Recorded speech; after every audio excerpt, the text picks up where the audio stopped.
So we are approaching the holiday of Shavuot,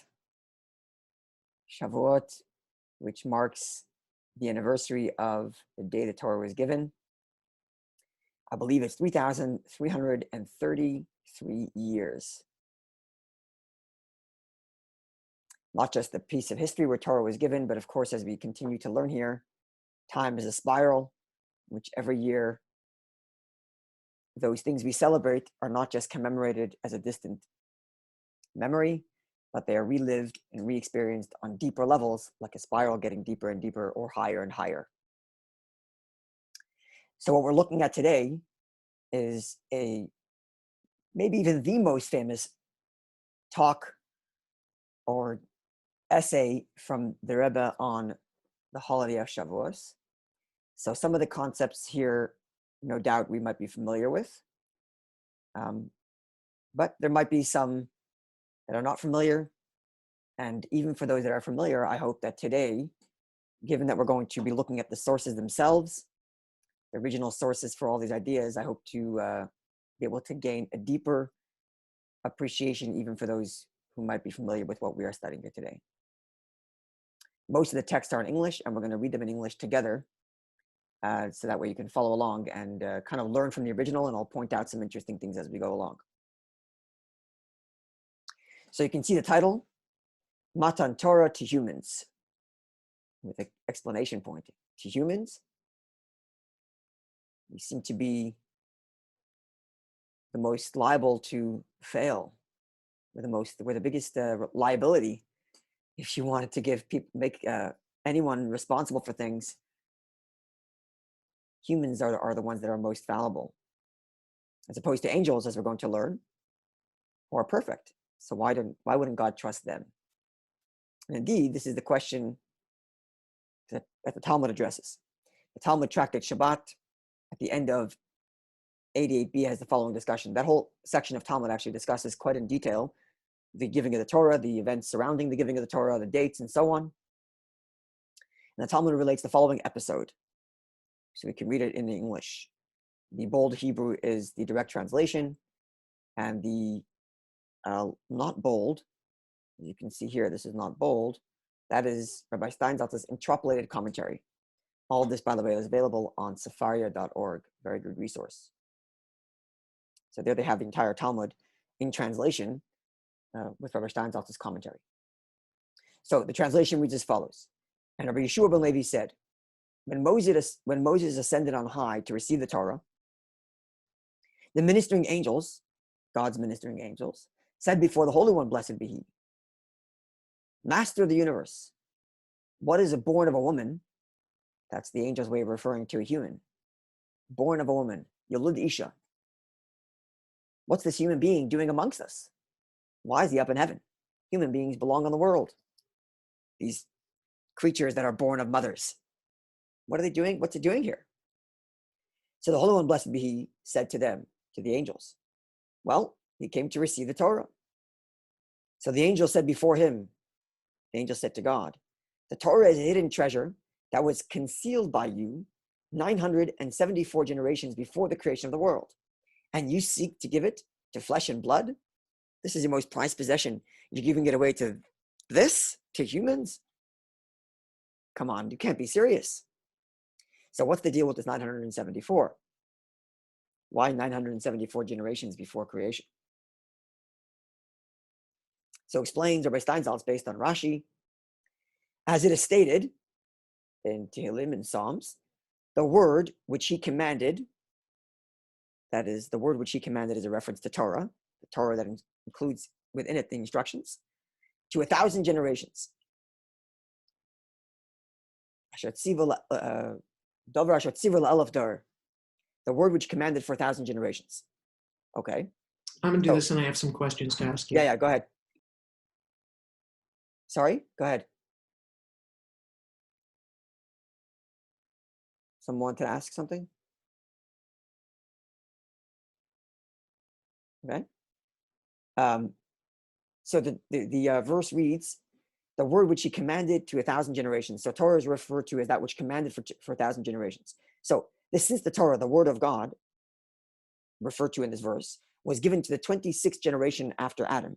So the word which he commanded to 1,000 generations, as if to say, God held on to the Torah for 1,000 generations before given. Now, when we count the generations from Adam to Moses who received the Torah, we get 26.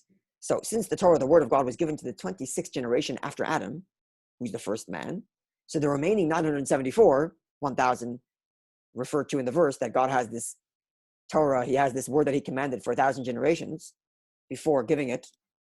So there's 26 generations that we know of from Moses back upward to Adam. So 1,000 minus 26 leaves us with 974 generations, which must have been preceded the creation of the world.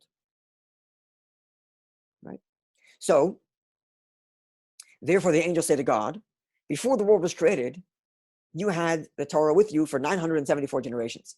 Now, obviously, there are no generations prior to creation. So generation, therefore, must symbolize some sort of spiritual change. Every generation is symbolizing another spiritual level. And therefore, for 974 levels understood as or parallel to generations, the Torah exists. So the angels are saying to God, your Torah, which is 974 levels above world, is now being given to a human being living on the earth? That sounds absurd. That's what the angels are kind of saying. In other words, the point that they are making when they say 974 generations is their way of saying Torah is well beyond anything this creation can possibly have to offer, certainly not human beings, which are totally full of errors. So this Torah that you had as a prized possession, 974 spiritual generations, loftier than all of creation. And here you are giving it to man. And then they quote a verse to God. The verse in Tehillim reads, what is man that you are mindful of him? And the son of man that you think of him? Ma enish kisiskarena. So rather, continue the angels, God our Lord, how glorious is your name in all the earth, and that your majesty is placed above in the heavens. Quoting another verse. So you, God, are much more glorious and majestic up here in heaven. On earth, they don't appreciate you. So therefore, they argue, the rightful place for God's majesty, the Torah, should be in the heavens with us. So when God tells the angels that Moses is on the mountain to get the Torah, the angels are protesting and saying, this is your Torah, this is the loftiest of spiritual things. Leave it here with us on the heavens. Here we can properly take care of it. Here we can look after it. Here your glory can be appreciated.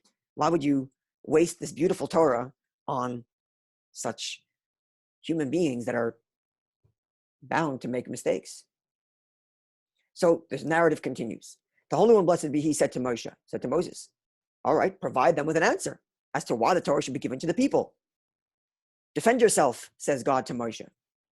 So Moses said before God, Master of the universe, I am afraid lest they burn me with the breath of their mouth. Reading it as is, I'm sure there's deep metaphorical ideas here, which you're open to thinking about. The floor is open to anyone who wants to try to understand what this might mean. And I'm sure there's tons of commentary on this. Okay, so Moses is scared to start up with the angels. He's scared they're going to burn him up. So God said to Moshe, grasp my throne of glory for strength and protection. Don't worry about the angels harming you. Hold on to my throne of glory and provide them with an answer. Okay, now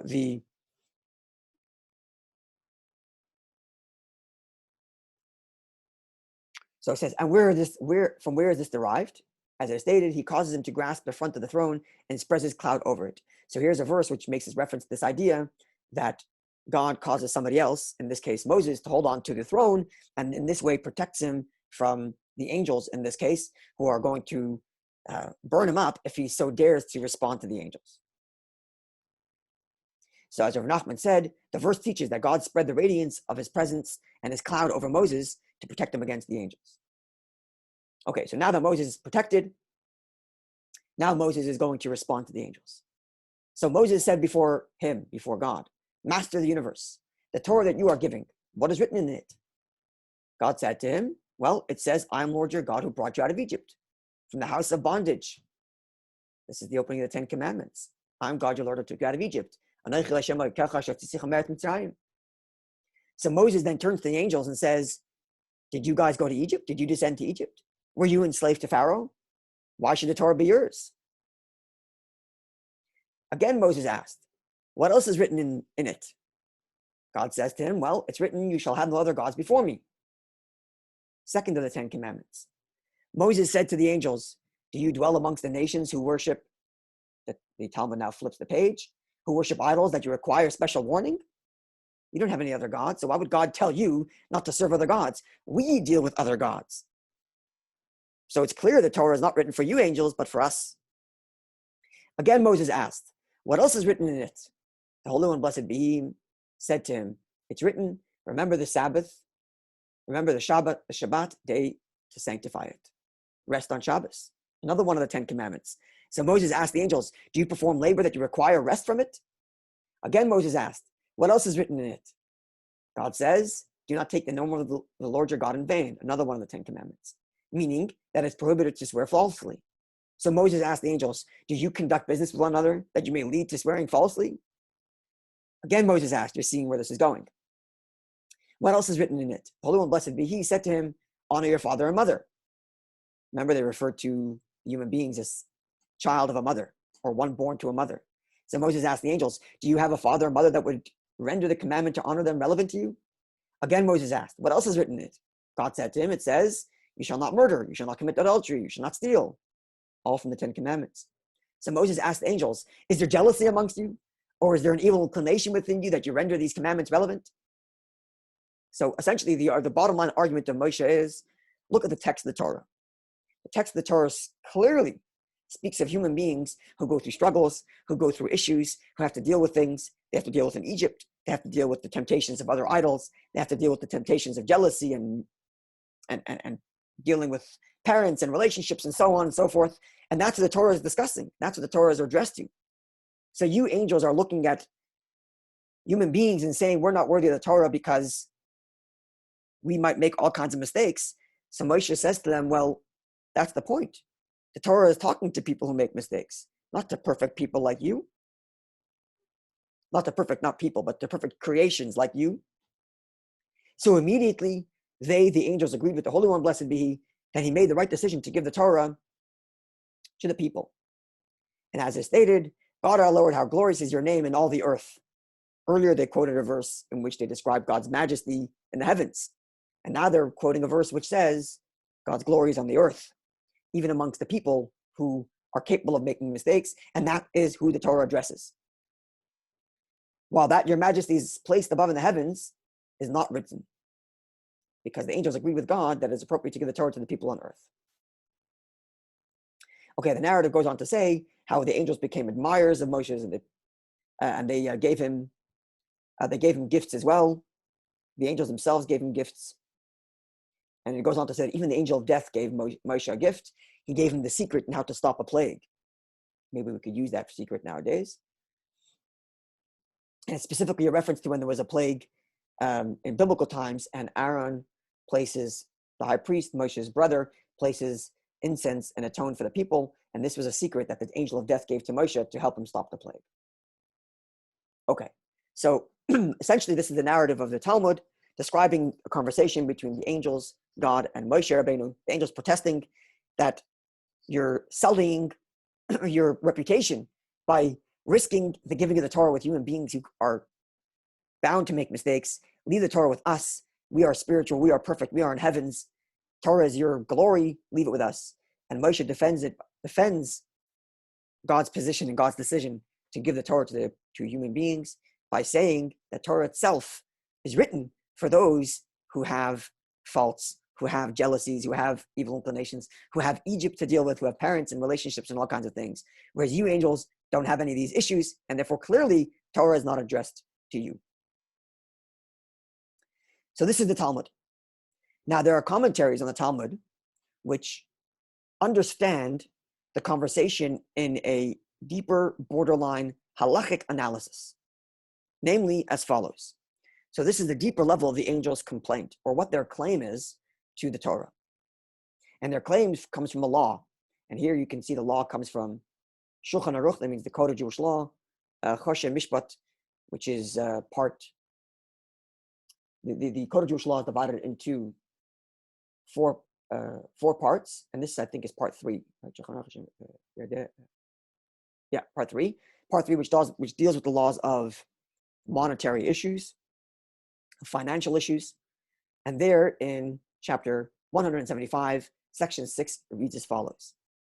Now, obviously, this law could have been quoted from the Talmud. I could have quoted Maimonides' Code of Jewish Law, but just one text will suffice to make the point. So the Code of Jewish Law reads as follows.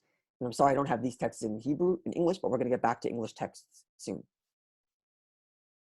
So the text reads as follows. I'm translating as I read it. One who sells property to another, whether he sold it alone, whether he sold it via an agent, whether he sold it via the court. Then his friend, who is his neighbor, may take money and give it to the buyer and expropriate it and remove him from the property. Now, even if the buyer was a scholar and the neighbor, even if the buyer is a scholar and lives not far off and is even a relative is close by to the seller, the neighbor is a ignoramus, simple person, and far from the buyer, from the seller, the neighbor can still expropriate the new buyer from the property. So to explain what's happening, if I owned a field and I wanted to sell it to somebody, the first person who has rights to buy that property is my neighbor right next door. And the reason is because there's a verse which reads, Vasita hayashar v'atov beinecha, you should do that which is upright and appropriate, which is basically the Torah's way of commanding that we behave like a mensch in business. Now, what's the law of behaving like a mensch? Many laws that come from there. And one of the laws that come from this is that when I sell property, I have to give my neighbor the first shot at buying the property. Because if I have a field, it's much easier, if I wanted to have 2 fields, let's say, it's much easier for me to manage 2 fields when they are neighboring each other, rather than if I managed 1 field here and 1 field miles away. And therefore, before I sell my property, I would have to turn to my neighbor and say, do you want to buy the property? Because if you were to buy the property, it would be much easier for you to manage because you already have a property next door. Now, this right and this claim that the neighbor has on the first rights to buy the property next door to him is so far that goes so deep that and this is what we just read here, if I were to sell the property to somebody else without first offering my neighbor the opportunity to buy that property, and my neighbor found out later, my neighbor can then go to the buyer, give him cash, and remove him from the property because I sold it illegally or I sold it inappropriately to somebody else before offering it to my neighbor. So my neighbor therefore can remove the new buyer from the field by paying the value, of course, but remove him from the field and therefore buy it off. Okay? So the neighbor therefore has first rights to any property around him. So we're going to learn some details about this law and the limitations of when this law applies, but let's just say it belongs to a field. You owned a wheat field somewhere in the middle of Israel. All the neighbors must first offer, any neighbor that wanted to sell their property would first have to offer you the opportunity to buy it. And if they didn't, and they sold it to somebody else, you can then go and buy it out from the other person forcibly. Take him to court, give him his cash, and you get that field. Because by being a mensch, the original seller should have offered it to you first. Now, the commentaries on the Talmud we read before, the narrative between God, Moses, and the angels, explain that when the angels argued that the Torah should be given in heaven, they were arguing that they are neighbors. Torah is your treasure, God, and you, God, are on lofty spiritual heights.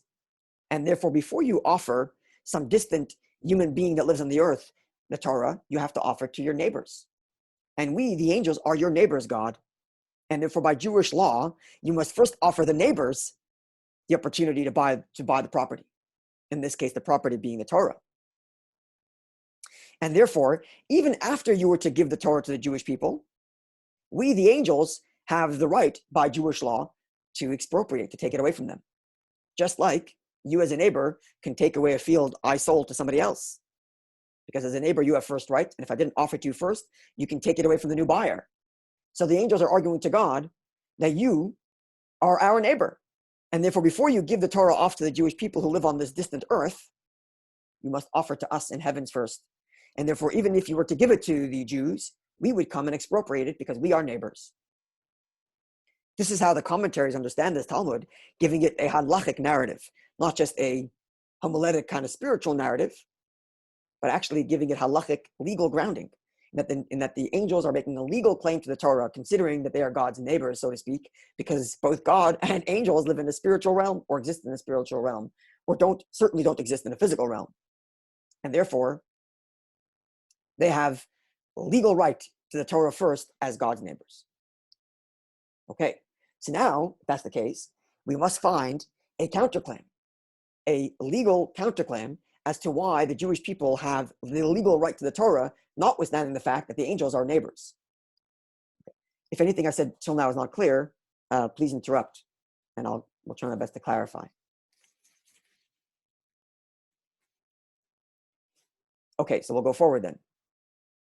So we're going to offer now a few different counter-arguments, legal counter-arguments that Moses could make to explain why the Jews have a legal right to the Torah, notwithstanding the fact that they aren't neighbors, quote unquote, of God. The first is that the law is, again, we're quoting from the quoted Jewish law, the same chapter, here at subsection 53, where there it reads, any property in the world, Israel or outside of Israel, the law of the neighbor applies. But when it comes to movable property or slaves, then there is no such thing as the law of neighbors. Meaning to say, I don't have to offer my neighbor to buy my computer first. The whole point of the law of the neighbors is so that my neighbor can have an easier time to manage two fields, and therefore it's best to offer the sale to him first.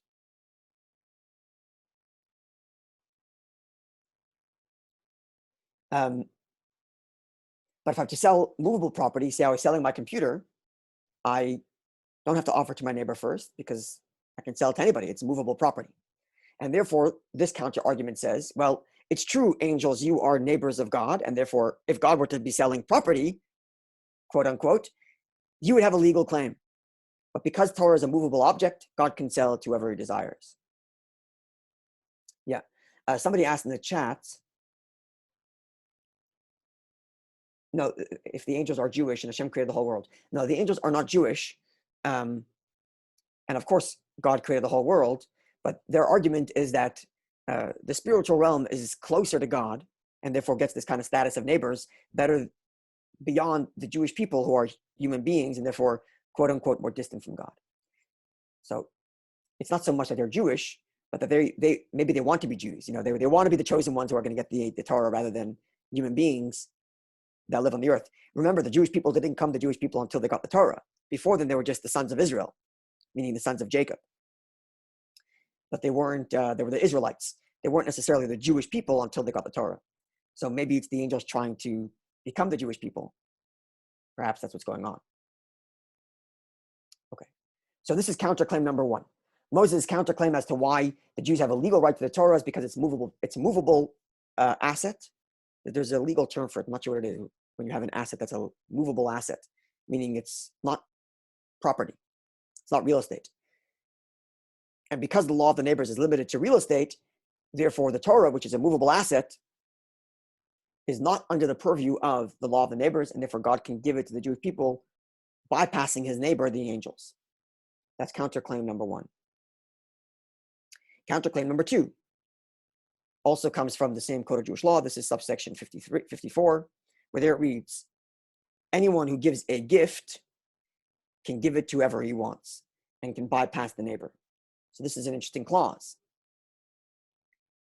The law of the neighbor, where if I were to sell the property to somebody else, I must first offer it to my neighbor. And if I fail to do so, my neighbor can buy it out from the buyer, is only true if I sold it to somebody else. So where I stand to get a profit and I fail to, I'm getting a profit by selling it. So what's the difference if I get the cash from John Doe or if I get it from my neighbor? And because there's no difference, well then certainly I should offer it to my neighbor first in order to be a mensch. However, if I gift the property, I don't buy it, I don't sell it, so I'm not making any money on it, I'm giving it as a gift. Well, I can give a gift to whoever I like. There's nothing inappropriate about giving a gift to somebody else, bypassing the sale to a neighbor. Right? If I'm giving it a gift to somebody, it's because this person means a lot to me, and I want to give that person a gift. And therefore, the law of the neighbor does not apply when one is giving a gift. And therefore, this is counterclaim number 2 that Moses can say against to the angels. You angels are claiming to be God's neighbors, and that's all fine and well. But God isn't selling the Torah to the Jewish people. He's gifting it to the Jewish people. And even if we aren't God's neighbors, quote unquote, nonetheless, God can decide to gift it to whoever he wants, even by Jewish law. So this is counterclaim number 2. Counterclaim number 1 is that the law of the neighbors does not apply to movable assets, and Torah is a movable asset. Number 2 is that Torah is a gift. And considering that Torah is a gift, God can gift it even to someone who is not his neighbor, even if somehow the Torah was not considered a movable asset.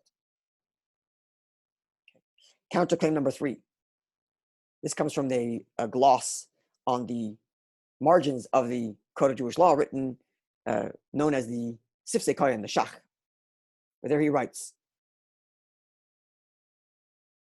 someone who sold property to his son or child, then the neighbor cannot remove him from that property, because this too is being a mensch, right? The root of the law of the neighbor is because the Torah says to be a mensch, to do that which is proper and appropriate in business. And therefore it's proper and appropriate to offer your neighbor first the opportunity to buy the property before you can sell it to somebody else. It's also appropriate to make sure that your property stays in your family. So if you were to, so to speak, sell the property to your child, then the neighbor can't come along and say, I have a better claim because you're supposed to be a mensch. I am being a mensch by giving my child the opportunity to invest in real estate. And therefore, if I were to sell the property to my child, then my neighbor cannot come and take it away. Even though if I were to sell it to somebody else, my neighbor could. And therefore goes this counter argument. Moses can say to God, it's true, the angels are your neighbors, but we are your children. And considering that we are your children, we can override the law of the neighbors, which the angels is claiming is their legal right to the Torah, and we can get the Torah. So there's a third counter argument to the angels' claim of being divine, being the neighbors of the divine. Right? Counterclaim number 1 is that the law of the neighbors doesn't apply to movable assets, and the Torah is a movable asset. Number 2, the law of the neighbor does not apply to a gift, and Torah is a gift. Number 3, the law of the neighbor does not apply to one who is selling property to their own child. And considering that we are God's children, God can give us the Torah or sell us the Torah, as it were, even though the angels are neighbors. And then number 4, the fourth counterclaim. This is a quote from the Midrash. And there, the Midrash describes or quotes the verse which says, Ish Elokim. It refers to Moses as a godly man. The verse refers to Moses or a man of God or a godly man, something like that. So the Midrash says, what does this mean that he is a godly man or a man of God? So says the Midrash, from half of him and below, he was human.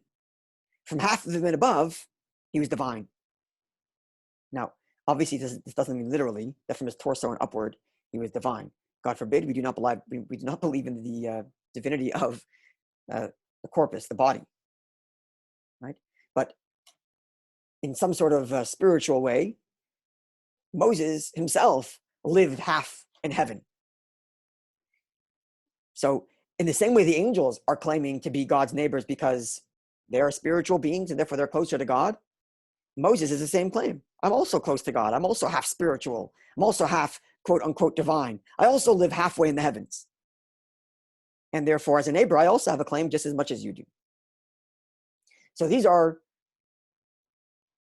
4 counterclaims that many of the commentaries offer in explaining how Moses defended against the angels' legal claim to the Torah, and that they are neighbors of God, and therefore they deserve the Torah. They deserve the Torah. So Moses counter-argues by saying, A, Torah is a movable asset. God can sell it to whoever he wants. B, it's a gift. He can give it to whoever he wants. C, we are God's children, and sale to a child overrides the law of the neighbor. And D, I'm actually a neighbor too, because I also live halfway in the heavens. Now, these are the commentaries in the Talmud before the Rebbe's commentary. Now, the Rebbe looks at all these commentaries and says, before I go forward, just if anything's unclear, please interrupt me now before we get to the Rebbe's final explanation. No? Okay, so we're going to move forward then. So the Rebbe looks at all these explanations and says, they're all very nice, but there's something very fundamental missing.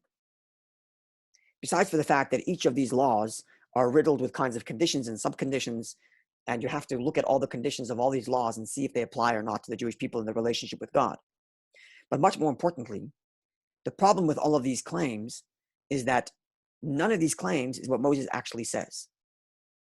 Go back to the narrative in the Talmud. What does Moses say? Moses goes on to say, well, what does the Torah talk about? The Torah talks about coming out of Egypt. Did you angels come out of Egypt? The Torah talks about human beings who have parents to honor. Do you angels have parents? And he goes on to say, the Torah talks about jealousy. Do you angels have jealousy? And so on and so forth. Right? So the narrative in the Talmud describes Moses as defending the Jewish people, not by any legal claim that we're God's children, or that Moses himself is a neighbor, or that Torah is a gift and therefore can bypass the angels. All of these legal claims are very nice, but it's not what Moses actually said in the narrative. Looking at the narrative itself, Moses makes an argument based on what the text of the Torah says. That the text of the Torah is clearly addressing human beings who have human concerns, who have been in Egypt, and so on and so forth. So even though these legal counterclaims are very nice, even if they were to be substantiated by law, they are missing in the narrative of the Talmud. And this is the main reason for why the Rebbe suggests a new way of looking at it. Because the Talmud itself, in its narrative, doesn't make any mention to any of these items. Doesn't make mention of the fact that Moses is half in the heavens. Doesn't make mention of the fact that Jews are God's children. Doesn't make mention of the fact that Torah is a movable asset. And doesn't make mention of the fact that Torah is a gift. The narrative simply states that the Torah talks to human beings who have human concerns and human struggles. And that, the narrative of Moses' response, must be reflected in his legal argument too. So if we're going to make a legal counterclaim to the angels who are claiming that they deserve the Torah first because they are neighbors. They are divine neighbors because they live up in the heavens in the spiritual realm. So if we're going to find a counterclaim to that, a legal counterclaim, it must be reflected in the narrative of Moses speaking as described in the Talmud. And to that end, the Rebbe tells us the following. Okay, so here we have some English text, but I don't want to, we don't have too much time, so I don't want to spend too much time on this. But here, this is a famous midrash, which I'm sure many of you have heard many times, this is the famous midrash, which says that God wanted a home down in this world. So here's the entirety of the midrash, which is a little elaborate, but you can see here, the main point is right here.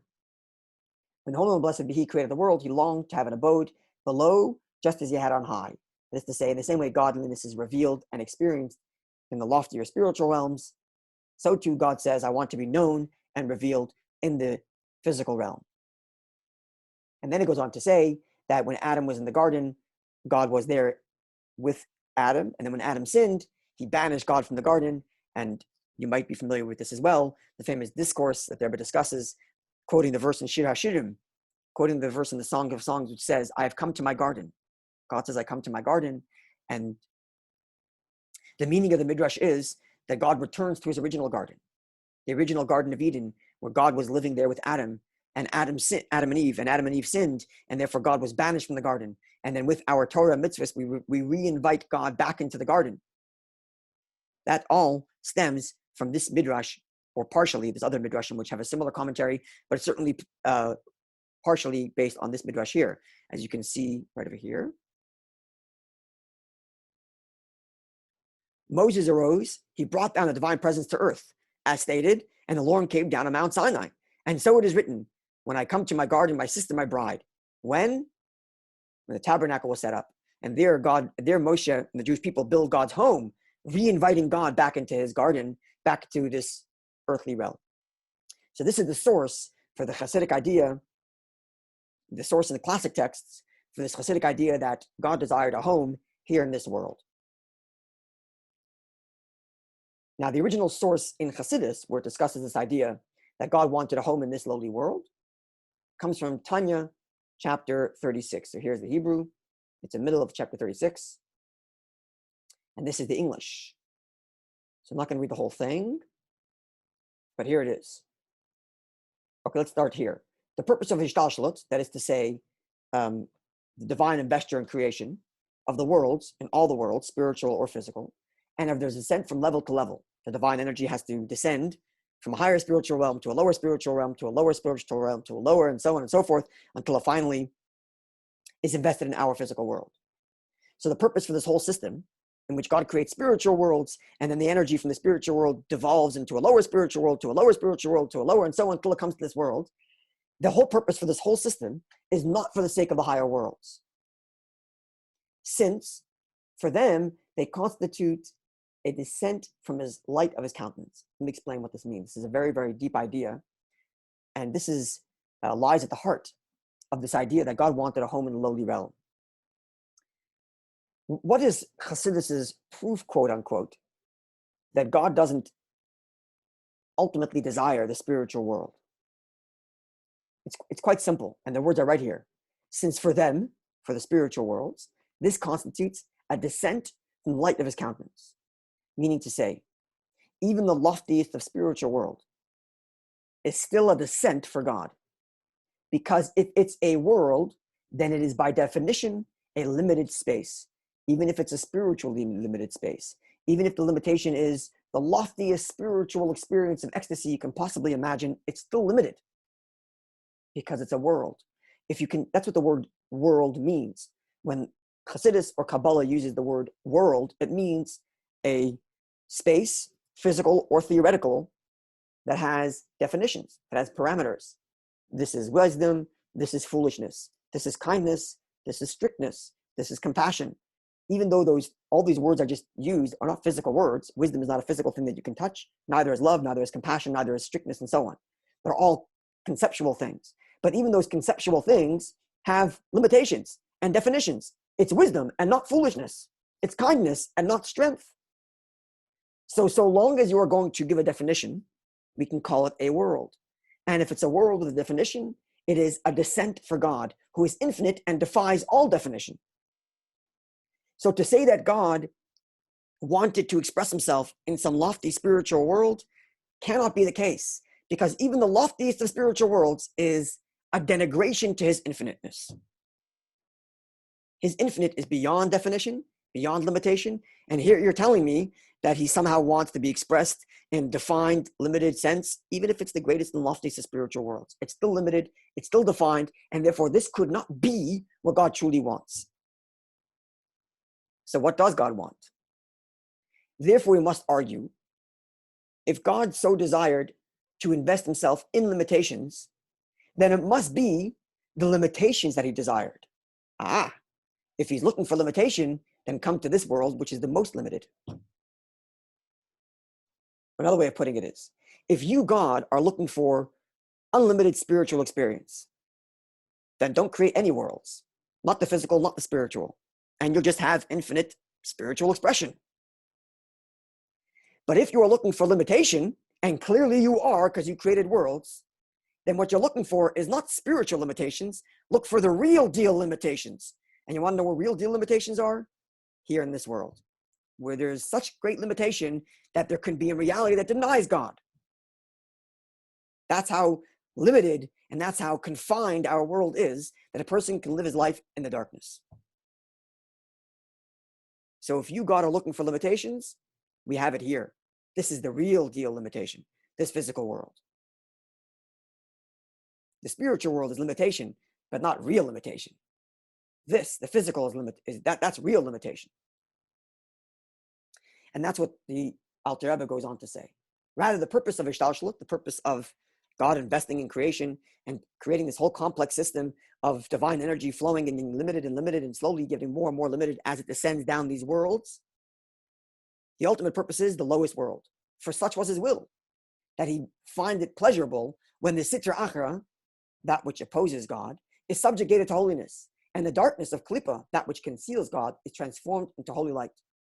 So that in the place of the darkness and Sitra Achra, in the place of darkness and the place where godliness is denied, prevailing throughout this physical world, the Ein Sof, the infinite light of God will shine forth with greater strength and intensity, and with the superior quality of the light that emerges from the darkness. Meaning to say, when darkness is transformed into light, the resulting light is superior to ordinary light. It will thus shine with greater intensity than its radiance in the higher worlds. And here's the another key, which is a mind-blowing idea. We just finished describing how even the loftiest of spiritual worlds is still a limitation on God, considering that it's a defined world. So it's a limitation. Even if it's the loftiest of spiritual limitations, it's a limitation nonetheless. But what happens when darkness is transformed to light? Now, in this scenario, it's not a limitation anymore. Now it's a paradox. It's a paradox. This is a place where godliness is not obvious, and in there we discover godliness. Now that is beyond limitation. That's the infinite. That's the true infinite itself. The true infinite itself, which is beyond anything in the loftiest of spiritual worlds, is expressed in the paradox of darkness becoming light, of a place where godliness is not expressed, and they're discovering godliness. And thus, the very essence and truth of Hashem is not that he had unlimited expression. He did not need the world for that. He was unlimited before. Neither is God's ultimate desire to have spiritual limitations. Because spiritual limitations are just that, limitations. So what does God want? What God wants is the ultimate expression of his truth, which is the paradox of limitation, physical world, and in there we discover the truth of God. And therefore, the energy contained in a mitzvah, which transforms the dark world, this physical world, into holiness, contains within it of the essence of God beyond anything that can possibly be expressed in the loftiest of spiritual worlds, considering that those lofty spiritual worlds are still limited and they don't truly express God's essence. But in the physical world and in the paradox of transforming darkness to light, that's where the essence of God is truly expressed. And that is his ultimate desire. And that's what it means to make a home for God. A home is also this paradox. A home, on the one hand, is a limited space. It's very small, geographically speaking. It's only a couple of feet, a couple of 100 feet, a couple of 1,000 feet. It's a limited space. But in a home, I can express myself in a truer sense than anywhere else. I can go to the, largest hotel with all the greatest amenities, and it's still not my home. And if I come back to my apartment, even though geographically speaking, it's much smaller than the hotel I was just in, now I'm relaxed because it's my home. It's that paradox that even though it's smaller, maybe in space, but it's much bigger and it's much more true to me. And that's the home we're building for God in this world, notwithstanding all of its limitation, but it's home. The spiritual world, it's a hotel. A lot of great glory, a lot of great amazing stuff, but it's not the home. The home is where the essence of Hashem is revealed in this paradox of transforming darkness into light. The paradox of revealing God's truth even in a world where he's concealed. Now, considering that we are making a home for God, and that's the purpose for which God gives the Torah, as he says here, for this purpose, the Holy One, blessed be he, gave Israel the Torah, which is called might and strength, for it gives us the strength to receive such revelation, the essence of God, without being overwhelmed by it. Because Torah itself is this paradox. It's divine essence contained in very specific rules. So it's essence, limitate, but put into limitation. Just like the world transformed darkness into light. And that paradox is where we see the essence of God. And the paradox of Torah being divine wisdom, and yet contained in very small minutiae of do this, don't do that, with very specific limitations. That's the ultimate transformation. And therefore the Torah is that strength that allows us to experience and reveal God's essence without, as he puts it here, being overwhelmed by this greatness of God. And this, of course, is all realized when Mashiach comes, as he goes on to say. Okay, so now, certainly I'm sure you're familiar with these concepts before, but I hope we got some new insight and new depth to understanding this as we looked at the original source in the Tanya. So now let's bring it back to our original discussion. The angels claim, give us the Torah because we're neighbors. Moses says, what do you mean? Do you guys have an evil inclination? Did you guys go to Egypt? Do you have parents? So we're in that is his counterclaim to the legal argument of the angels being neighbors. So here we have an interesting law. The law reads that if I am selling my property to someone else who's not my neighbor, and that other person wants to build a home on it, then I could sell it to him even before I sell it to my neighbor. The law of the neighbor, that my neighbor has first right to my property, is only when my neighbor has a field and he wants to expand the size of his field. So I have to offer to sell him the field so he can expand his field. But if somebody else comes along and says, look, I want to buy your property because I want to build a home there. So selling a property for the purposes of a home overrides a neighbor who wants the field. Because building a home is the ultimate intent. It's the ultimate way we expand society, and therefore Jewish law says, sell it to the guy who wants to build a home, even if he's not your neighbor, before you sell it to your neighbor who wants a field. And therefore Moses says to God, the angels are your neighbors, and they want to have a Torah. But why do they want to have a Torah? They want to have the Torah because they want to experience and enjoy the spiritual power of Torah. And that's beautiful. But why do we want the Torah? Why are us human beings getting the Torah? We're getting the Torah because we want to build a home for you. And what's the proof that we're building a home? Because we have all the tools to build a home. We have an evil inclination. We have Egypt. We have jealousies. Building the home, as we explained before, specifically in the paradox of transforming darkness to light. So we have the tools. We have the darkness by which we can transfer to light and make a home. You angels don't have the capacity to build a home because you don't have a Yetzer Hara. You don't have an evil inclination. You don't have jealousy. You were never in Egypt. You don't deal with all of the human struggles that we do, and therefore you could not make a home for God. It's specifically us in the physical world that deal with all of the fallibility of human beings and the limitations of human beings. That's what gives us the ability to make a home. And when you're building a home, you override the law of the neighbor. So here the Rebbe brilliantly weaves together the narrative of the Talmud, in which Moses turns to God and says, the angels don't deserve the Torah because, look, the Torah doesn't talk to them. The Torah talks to people who have parents. The Torah talks to people who are in Egypt. The Torah talks to people who have jealousy. The Torah talks to people who have struggles. This is the narrative of the Talmud. And the Rebbe connects that to the legal claim as well. That because we have all those struggles, that's why we are capable of building a home for you, God. And when you build a home, you override the neighbor. And therefore, angels, it's very nice that you want the beautiful spiritual experience of Torah, but you can never build a home with Torah because you don't suffer the way we do. You don't have the limitations we do.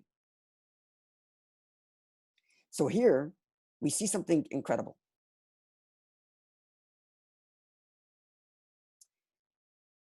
So before I go forward, I just want to pause to see if anybody has any questions before we make the final comment. So if everything is clear, I'll just make one final comment, which kind of wraps this up. The fact that you and I, as human beings, struggle, and the fact, I don't mean struggle with, external issues, but that too, I mean internally. And the fact that we are capable and sometimes do fail is not a bug in the system. It's not a mistake. It's the feature. What makes us valuable is the fact that we could make mistakes, and sometimes we do. And that's what Moses is telling the angels. You guys are perfect. Great. And because you're perfect, you are of no value. Or maybe you have value, but only in some limited spiritual sense. Your value doesn't come anywhere near the value of human beings that are fallible. Because they are fallible, because they have mistakes, because they have jealousy, as he describes there, because we deal with Egypt. That's what makes us valuable. And that's why we can build God's home. And therefore, we far surpass any claim you can possibly make. So when you come along, you angels, and say, oh, human beings, they're totally capable of making mistakes. Why would you give them the Torah? Says Moses, exactly. Because we are capable of making mistakes, and because we sometimes do, is why what we do is building God's home. Whereas you, angels, which never makes mistakes, you're having a nice time with God, but you're not building his home. You're a beautiful hotel to God. You're not God's home. God's home is specifically because, not in spite of, but because we are capable of mistakes. Precisely because we are limited, fallible, imperfect human beings. Precisely for that reason is why Moses says to God, we are the right choice for your Torah. Because that's where you're going to find your home. In human beings that are not perfect and who struggle and fight to find you. Whereas the angels are a beautiful hotel with the best catering and best bellboy and best room service. We'll have a nice time, but it's not going to be home. Home's going to be with us in our imperfection. So it gives us a very deep understanding and appreciation of what's about to come on Shavuos as we receive the Torah anew, and God empowers us not in spite of our mistakes and not in spite of our failings, but because of them. Because of our shortcomings is exactly why God says, I'm giving you the Torah this year on Shavuos for the 3,333rd time. Thank you all for the opportunity. Have a wonderful week and enjoy your Shavuot. If you have any questions or comments, feel free to unmute yourself and ask. Not related to what you said. Are we allowed to cook on Monday, or we have to leave the stove and the oven on to do, what do you call it? So Monday is a regular holiday, which means if you have a pre-existing flame.